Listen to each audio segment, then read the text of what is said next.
बीडमध्ये छगन भुजबळांचा ओबीसी महाएल्गार मेळावा सुरू।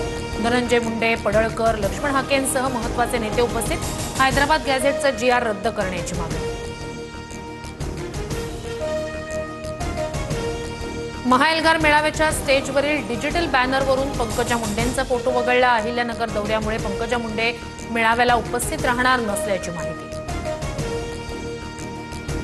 राज्यभरात शरद पवारांच्या पक्षाकडून काळी दिवाळी साजरी। राज्य सरकारकडून शेतकऱ्यांसाठी तोकडी रक्कम।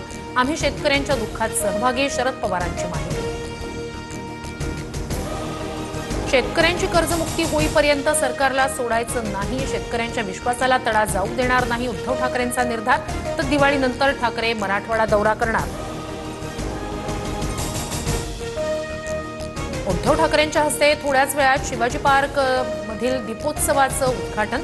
दिवाळी निमित्तानं ठाकरे बंधू पुन्हा एकत्र येणार। उद्घाटनाआधी उद्धव ठाकरे शिवतीर्थवर। पुण्यात जैन बोर्डिंग बचाव कृती समितीचा जागेच्या विक्री विरोधात मोर्चा। जैन बांधवांच्या हजारोंच्या संख्येनं जैन बोर्डिंग ते जिल्हाधिकारी कार्यालयापर्यंत मोर्चा। जैन बोर्डिंगची जागा बिल्डर आणि मोहोळ यांनी मिळून विकली।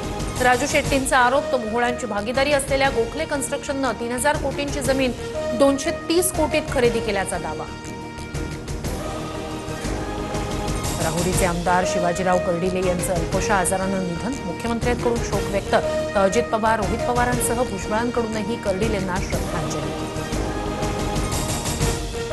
ठाणे महापालिकेतील वादग्रस्त अधिकारी सचिन बोरसे यांची अखेर बदली। शिवसेना मनसेच्या धडक मोर्चानंतर ठाणे पालिका आयुक्तांचा दणका। बोरसेंच्या बदलीच्या मागणीसाठी काढला होता मोर्चा।